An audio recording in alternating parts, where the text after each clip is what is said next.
Hello everyone, good evening and welcome to Khan Global Studies. And today we are meeting in a different mode. Now, today I may not be able to respond to your answers or respond to your questions directly, but we are updating with the current affairs today. Like I told you in the beginning of this week also that in this week after Tuesday, we will have one session on Wednesday, and on Thursday and Friday, we will not have the session. But today we are having this one session, and the topics which we are going to discuss today, that is a very important topic. The first one is new policy for Ladakh. So this is one such section from polity. This is one such topic from polity. New policies for Ladakh has been announced. So we will try to see that what are these policies, what is the meaning of these policies and all. The second topic is again from polity, that is impeachment of judges. So this is also part of your polity, impeachment process of the judges. The third topic which we are going to talk about is from science and technology. It is about nanozymes for blood clotting. A new artificial nanozyme has been created. Nanozymes means nanoenzyme. Okay. We are going to talk about that also from science and tech perspective.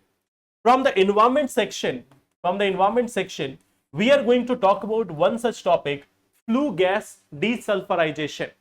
Flue gas desulfurization. This is one topic which was there in the news. So we are going to talk about it. Another topic which we are going to talk about is Rajgir hot spring. So it is again from science and tech section. So these are the topics which we are going to discuss in today's session. Okay. But before we go into that, we will discuss some of the questions. Now, for today, I am giving you this one timer. Okay. For today, I am giving you this one timer. Like you have this time of 30 seconds to give the answer for this question. Okay. See the question. Consider the following statement.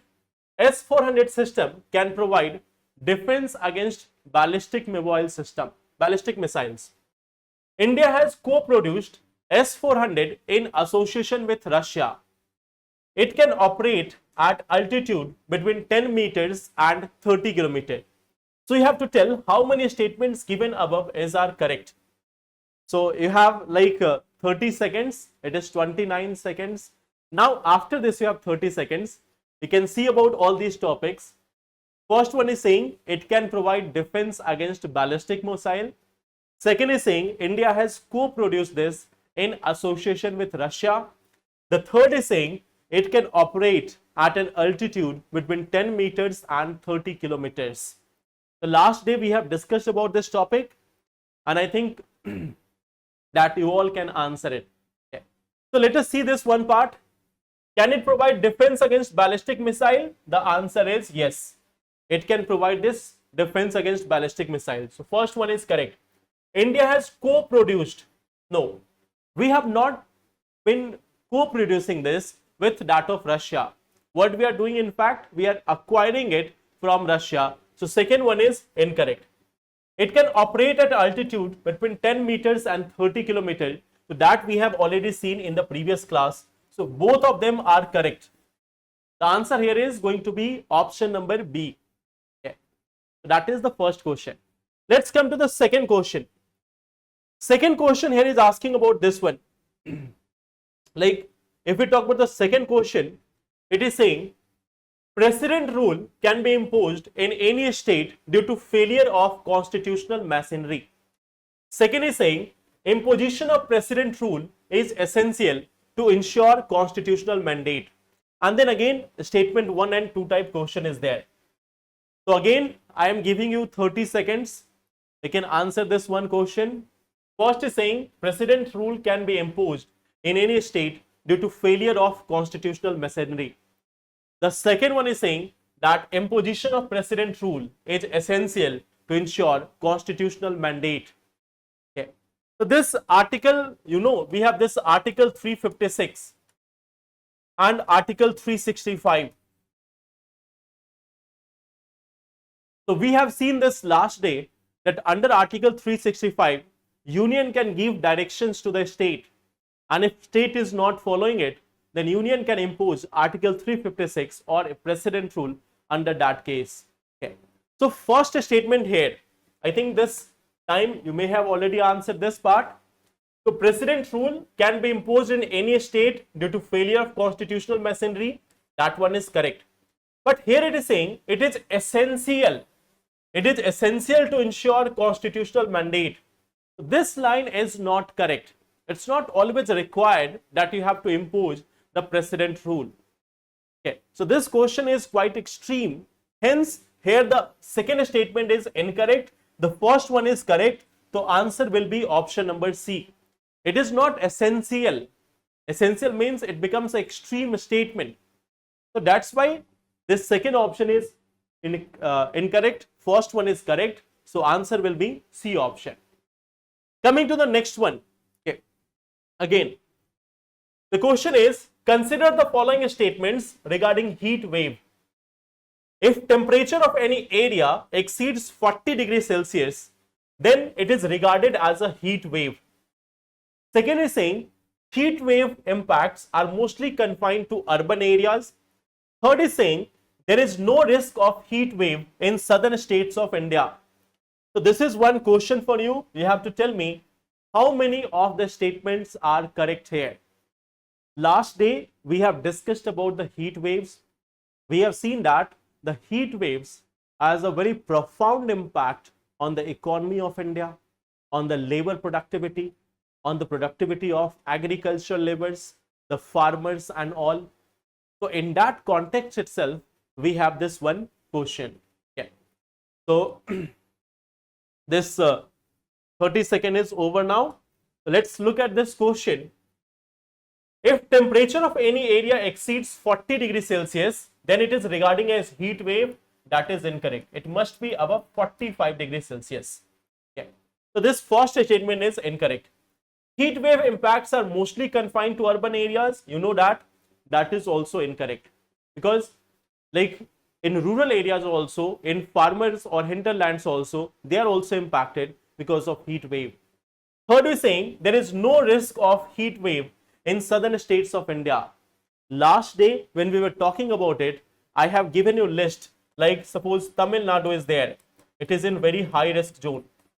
Then we have Telangana over there, Andhra Pradesh over there. So these regions, they are the southern states of India and they are also impacted due to the heat wave. So third option is also incorrect. The answer will be D option.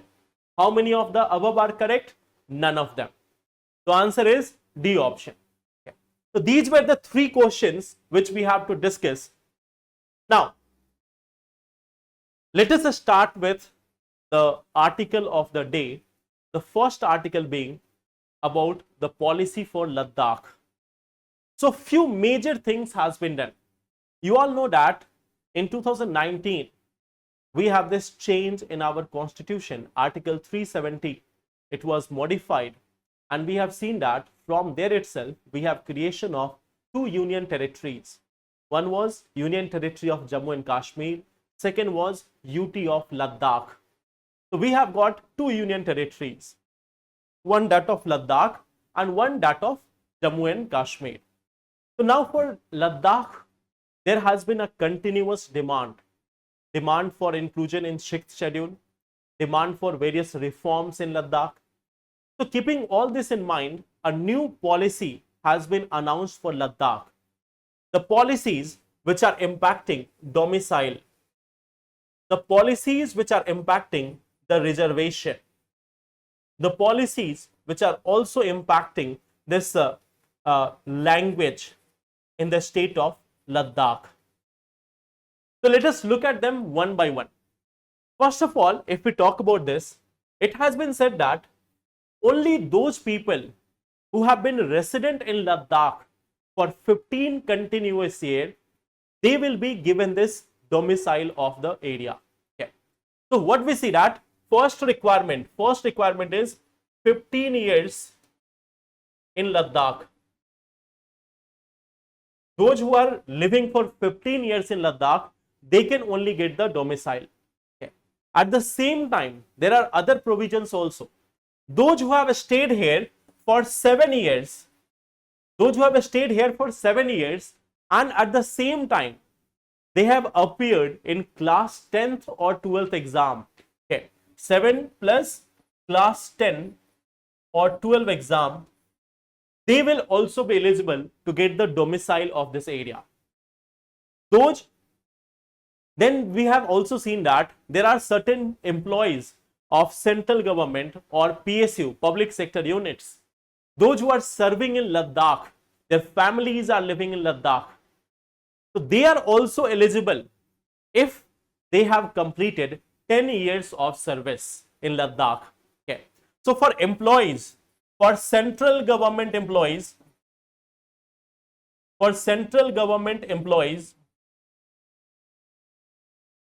or PSU staff, this criteria is that they have to live minimum 10 years. If they have been there for 10 years in Ladakh, then they are eligible to get the domicile. So that is one of the first condition, that who will be getting the domicile in the regions of Ladakh. You know that once you get the domicile, you will be entitled to so many benefits provided by union or a state government over there. So that is the first part. The second part is there is going to be reservation. Okay. There is going to be reservation. The scheduled tribes, they are forming approximately 80% of Ladakh population. Okay. Approx 80% of Ladakh population, that is therefore, that is of scheduled tribes. Okay. So what we see that if we talk about the population of Ladakh, we see that 80% are scheduled tribes. So now what we see that 80% of jobs, 80% jobs, it has been reserved for scheduled tribes. It has been reserved for scheduled tribes. Even the 10% EWS reservation, that is also going to continue. So overall reservation in this area, if we talk about the overall reservation, as per the Hindu, as per the calculation in the newspapers, the overall reservation in this area will reach near about 95%. This is the highest for any of the union territory or any of the state. This is going to reach near about 90%. Yeah. 95%. Then at the same time, even 1/3 of seats, 1/3 of seats in the hill councils, that is going to be reserved for women. Okay. This is going to be reserved for women. So what we see that under the new policy, first of all, domicile has been declared, that who will be eligible for getting the domicile of Ladakh. Second thing, which is about reservation, that scheduled tribe population will be getting about 80% of reservation. All other reservation combined together will reach up to the value of 95%. Okay. So that is one thing which we see in case of reservation also. Then at the same time, we also see that language has also been identified. Okay.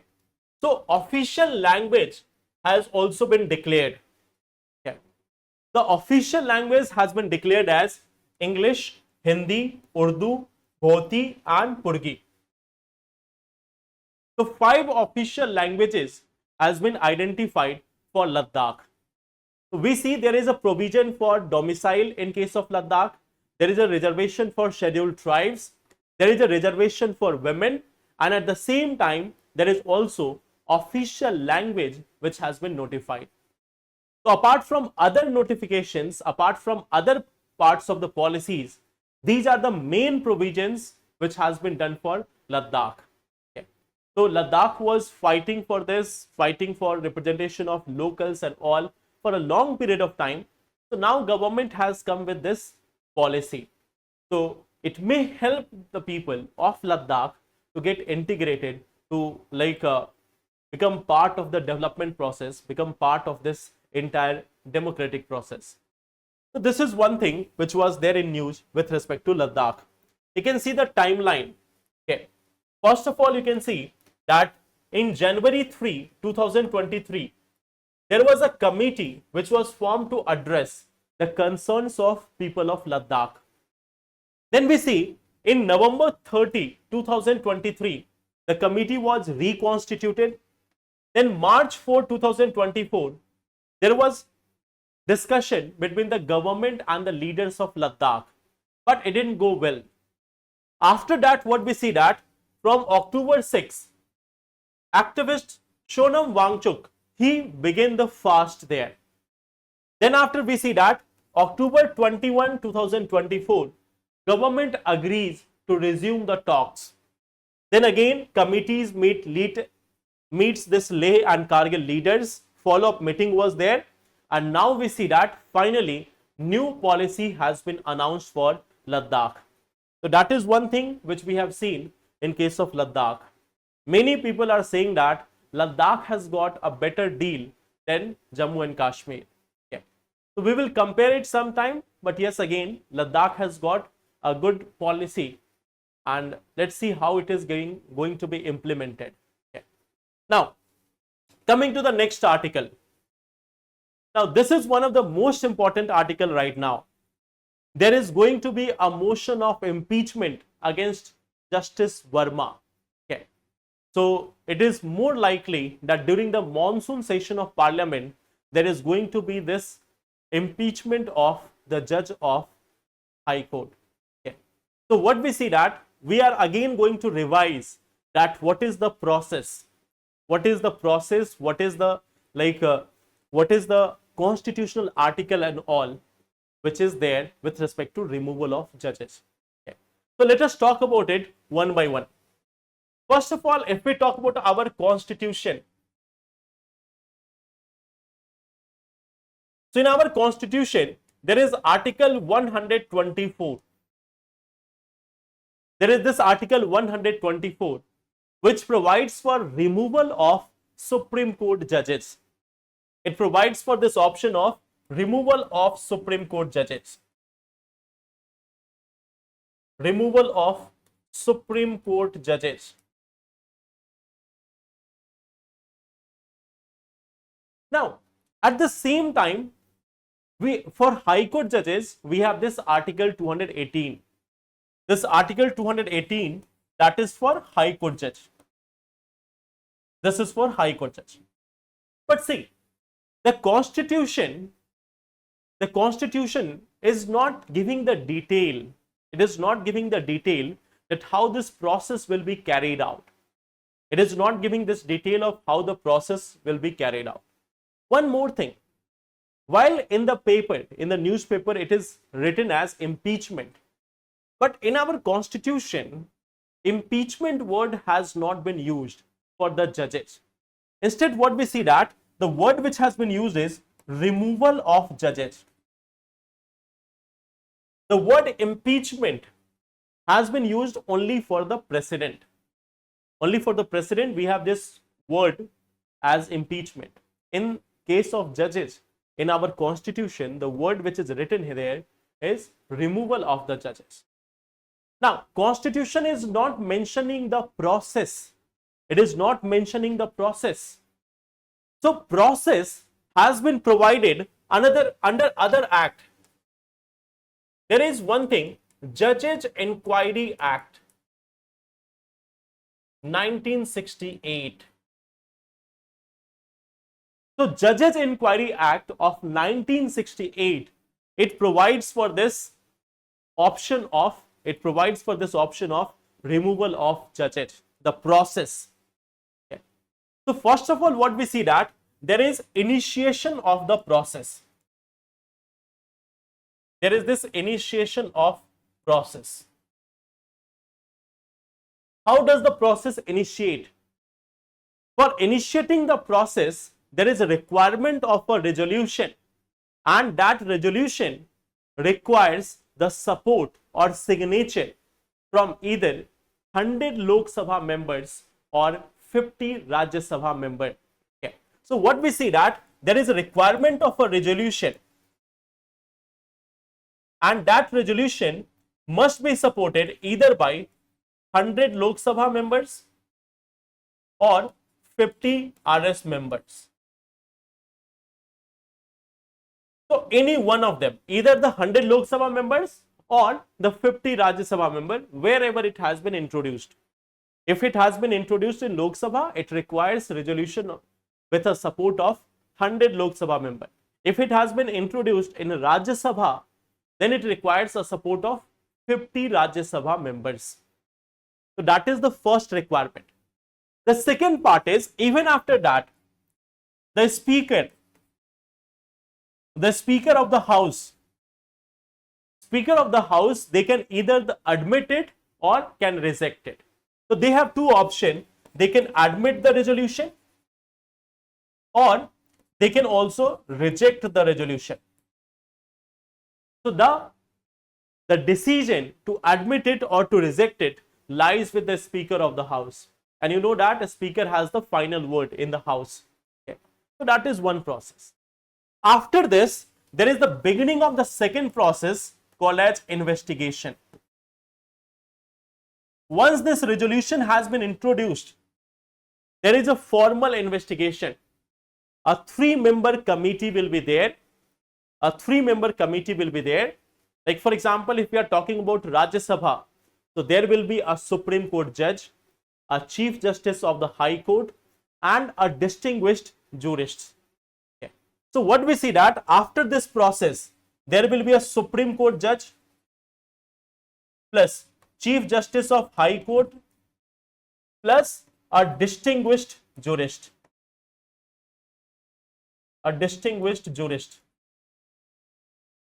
So they will be investigating the case. They will be framing the charge, and it will be given to the judge also to defend himself. The judge will be like the accused judge. The accused judge will be forwarded these charges also, these things also. He can say something in his defense as well. He can defend his case as well. So that is one thing. Now again, after this, it is going to go to the parliament. After this, it will go to the parliament. Now, when the committee report is tabled in the parliament, now when the parliament is deciding that they have to pass this, they have to pass the resolution for removal, there is a requirement of a special majority. And what we see that in this case, what is that special majority?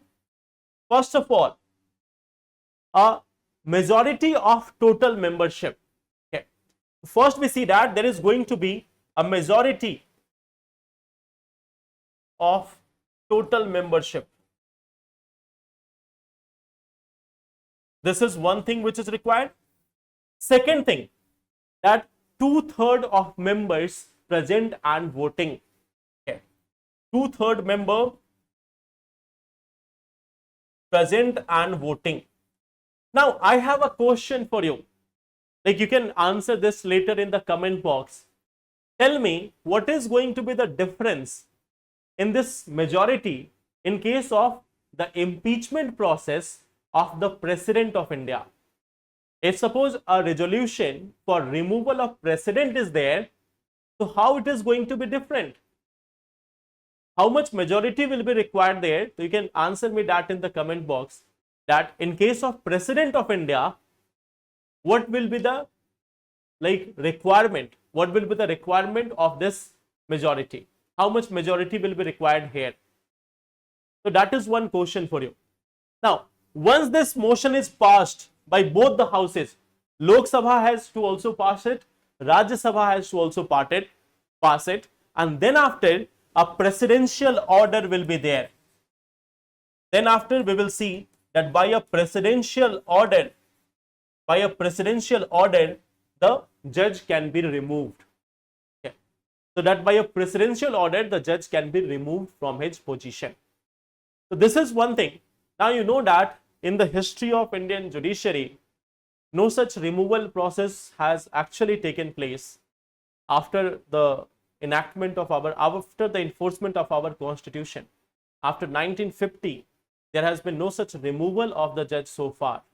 There is no impeachment of even president, no such removal of any high court or Supreme Court judge. So if it occurs, if it happens, it will be for the first time. Okay. So that is one of the topic, impeachment process of the judge. Okay. Now, so this is the second topic. Now let's come to the third one.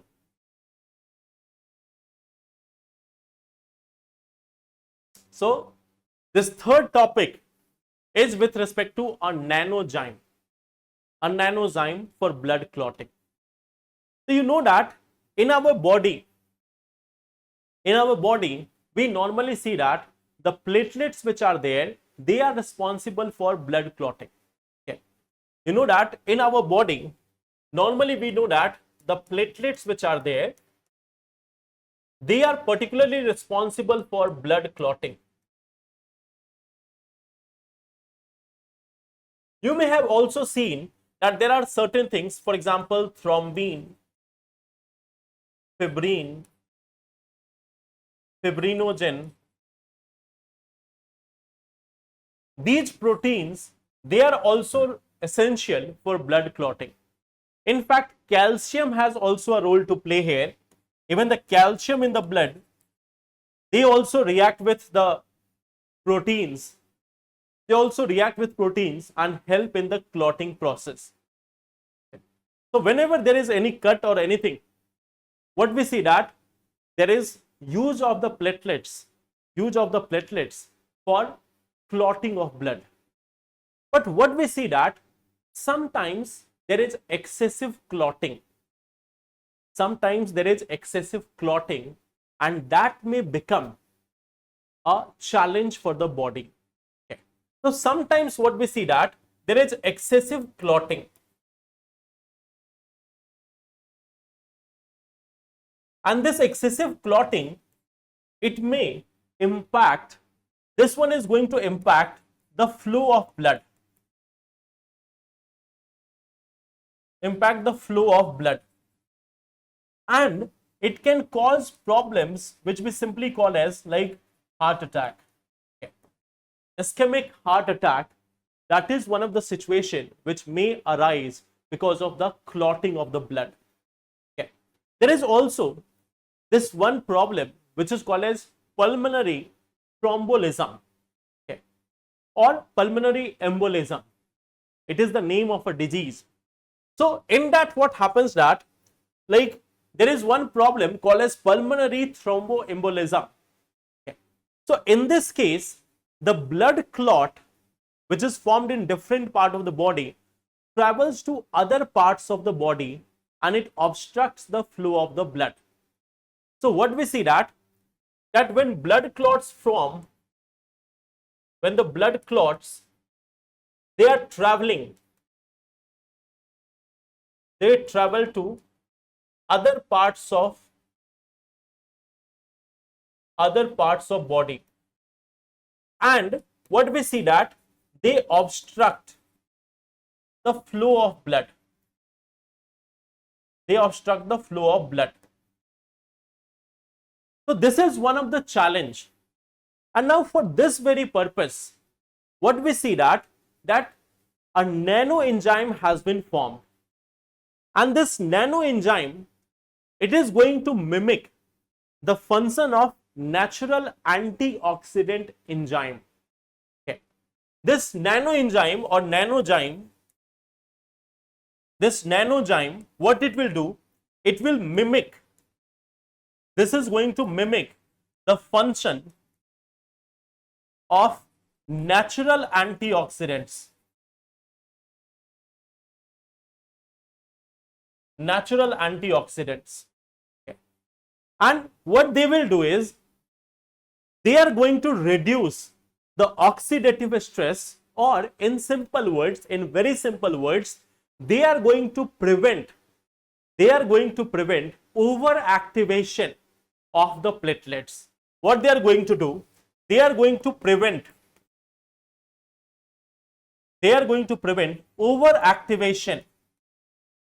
overactivation of platelets, so that there is no such formation of the clots. We know that these clot formation can be dangerous for the life.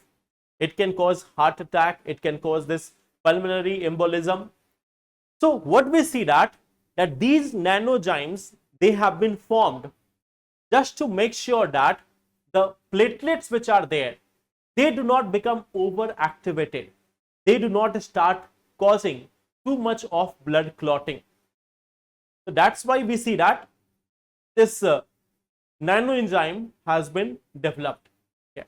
So that's why it was there in the news. IISC, the scientists at IISC, they have created this nanoenzyme, and what is the main purpose? The main purpose is to prevent the abnormal blood clotting in humans. So that's why this was also there in the news. Okay. Now, coming to the next topic, we have another topic from environment section. We have one of the topic from environment section, and that is flue gas desulfurization. Okay. Flue gas desulfurization is there. So now what we see that, first try to understand the context here. What is the context? We see that in India there was an order that or a policy that we have to make sure that all the thermal power plants in India, they are fitted with flue gas desulfurization technique. Okay. It was mandated that by 2027, most of the areas near crowded cities, for example NCR and all, and later on all the thermal power stations of India must be equipped with this flue gas desulfurization technique. Now the question is why and what this is going to do.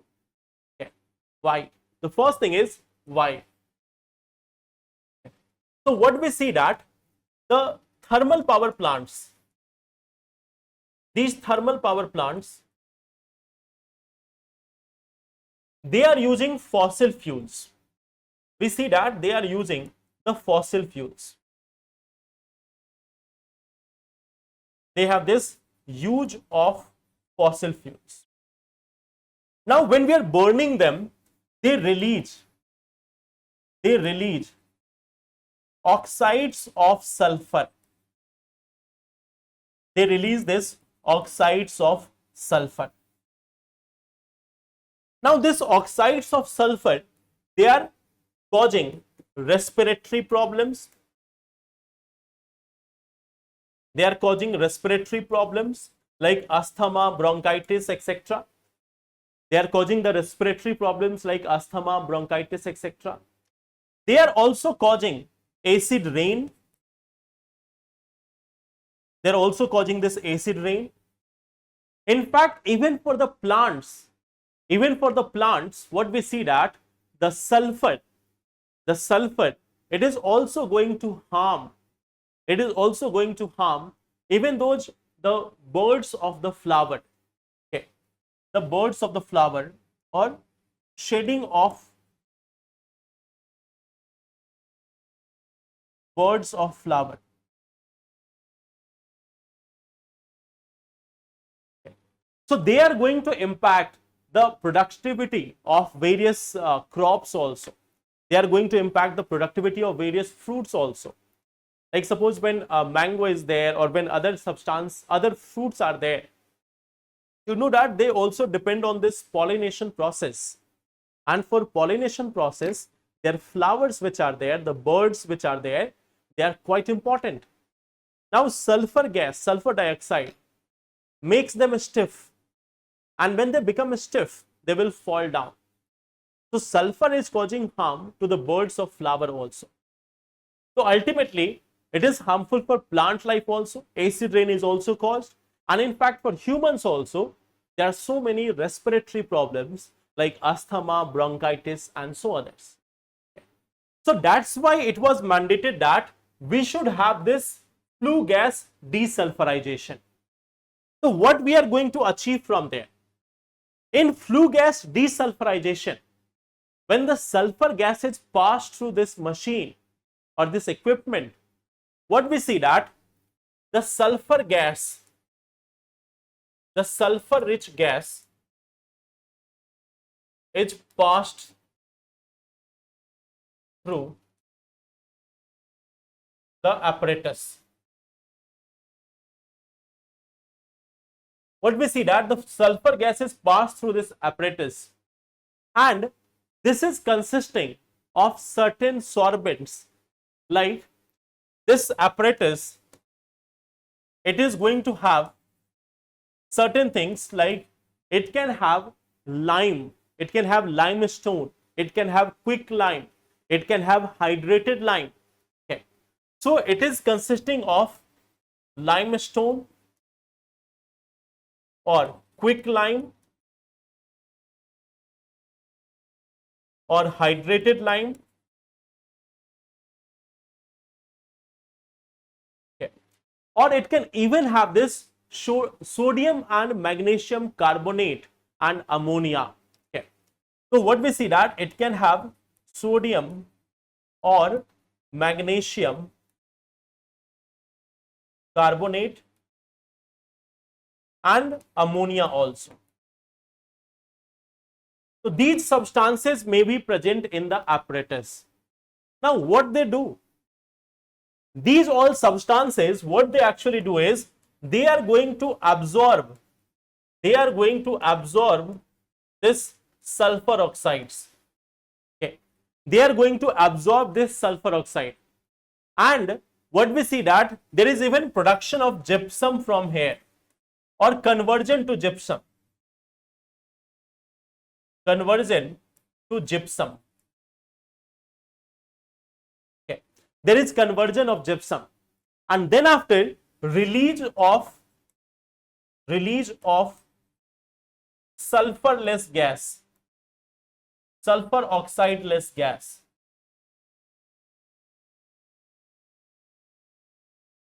So means we are releasing clean air. It may contain carbon dioxide, but it is not having sulfur dioxides or sulfur oxides. So that is the use of this flue gas desulfurization technology. It is removing the sulfur oxides from this thermal power plants. So there was this requirement that the thermal power plants, they have to establish this flue gas desulfurization technique, FGD. Okay. So what we see that 92% thermal power plants, they no such FGD.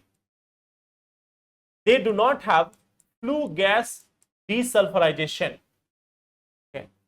They are not having this flue gas desulfurization. So now there is a study which says that, like, or which has recommended to not impose this technique for the thermal power plants. Okay. It has said that like 80%. Okay. So new recommendation which is there. What we see that there is a new recommendation. Okay. You can see the news article here. Okay. There is this high-powered committee of experts which was chaired by principal scientific advisor. So there is a committee under the principal scientific advisor to the Prime Minister. So that committee has recommended this, that 80% of the thermal power plants in India need not have any such flue gas desulfurization. So this is a high level committee. This is a very high level committee headed by principal scientific advisor to the Prime Minister. So there is the recommendation. There is this recommendation from principal scientific advisor. Principal scientific advisor that 80% of thermal power plants no need of flue gas desulfurization. Okay. They say that 80% of the coal based thermal power plants should be exempted from this flue gas desulfurization. They have said that only those thermal power plants which are present near densely populated areas, they should have this FGD. Okay. So FGD only for thermal power plants near densely populated areas. Near the densely populated areas. Now the thing is, like, on what ground they have said this? They have said that the SO2 levels in the ambient air are already low. Okay. They are already low. Okay. So they are saying that on what ground, like that, what is the ground? On what ground? They say that SO2 level in India, the sulfur dioxide level in India, it is 20 microgram per meter cube. Whereas the ambient level or recommended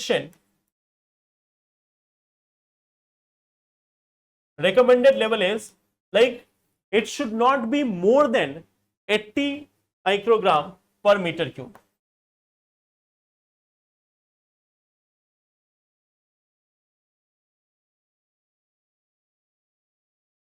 So it says that it should be less than 80 mu mg per meter cube.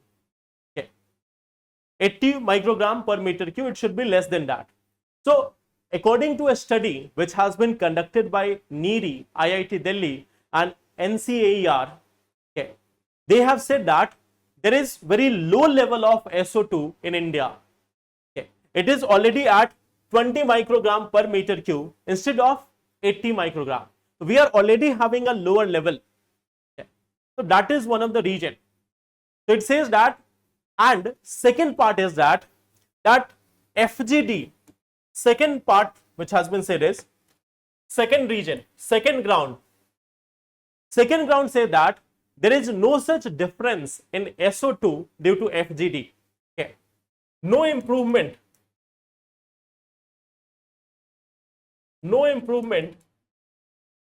in SO2 level due to FGD installation.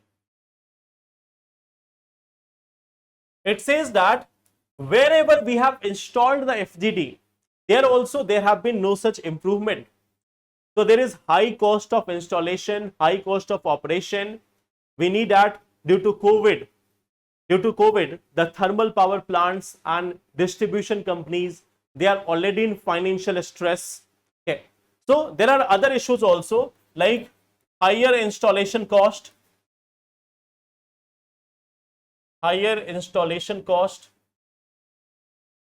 higher operation cost, financial stress in power sector. Well, there are two sectors of India. There are two such sectors of India which are running in a different manner.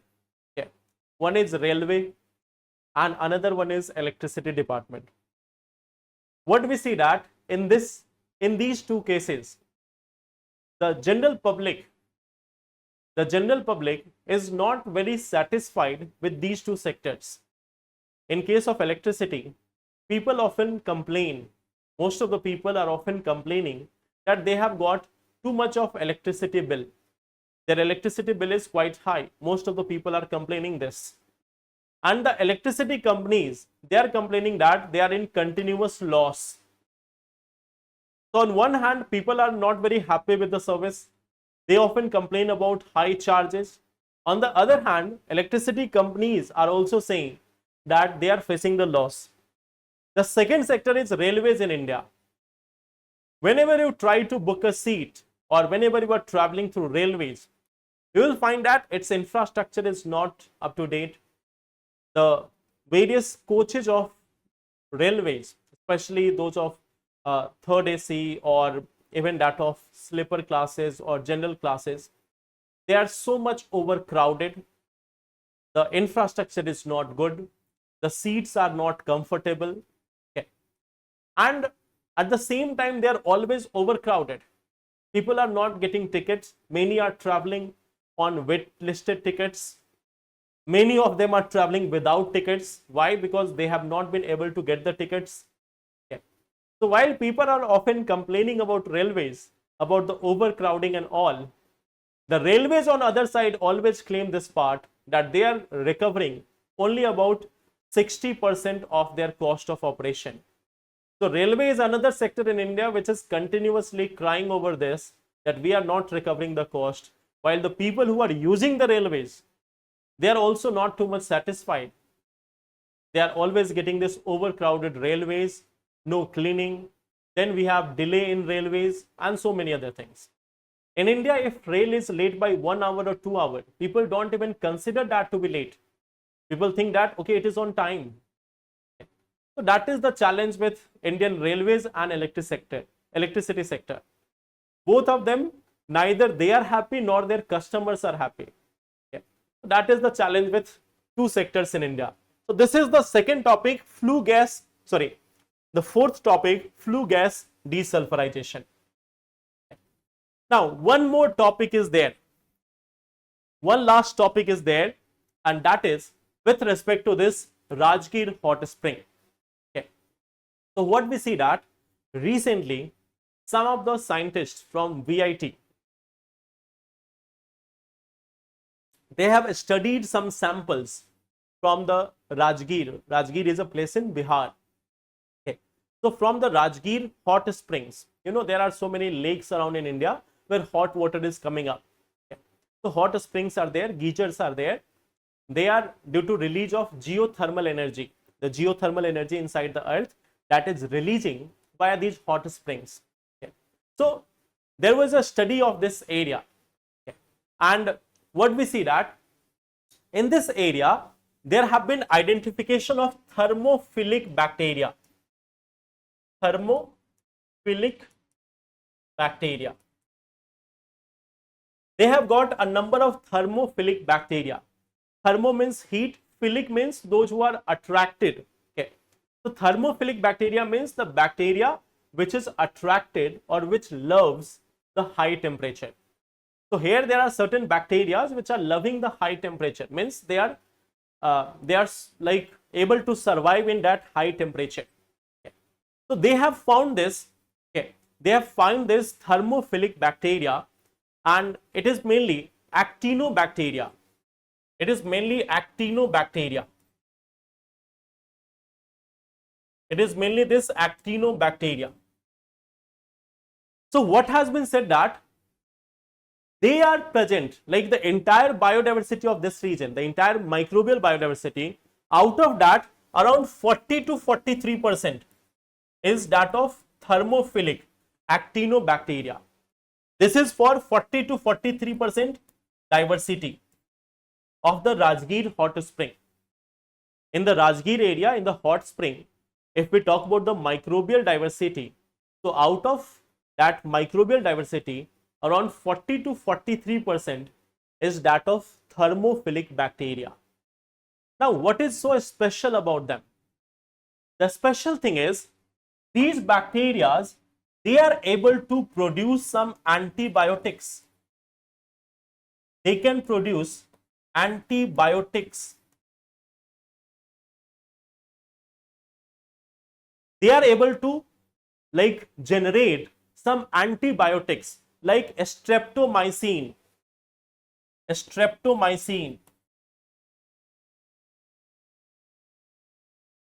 They are able to generate certain antibiotics, okay, or antimicrobial compounds like streptomycin, tetracycline. Okay.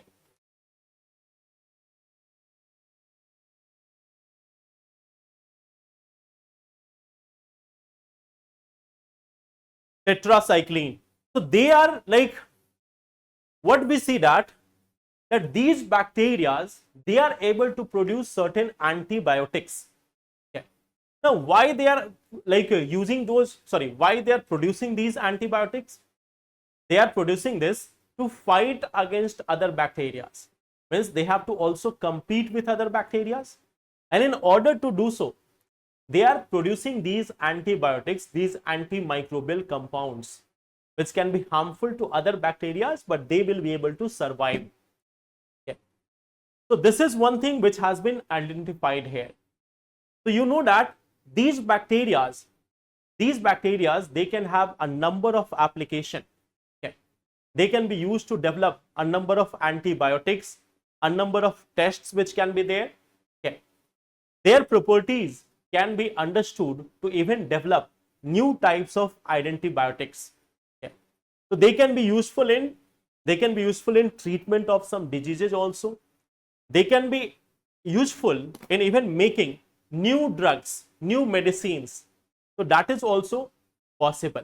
Even new like tests and others, they can also be done using this thermophilic bacteria's property.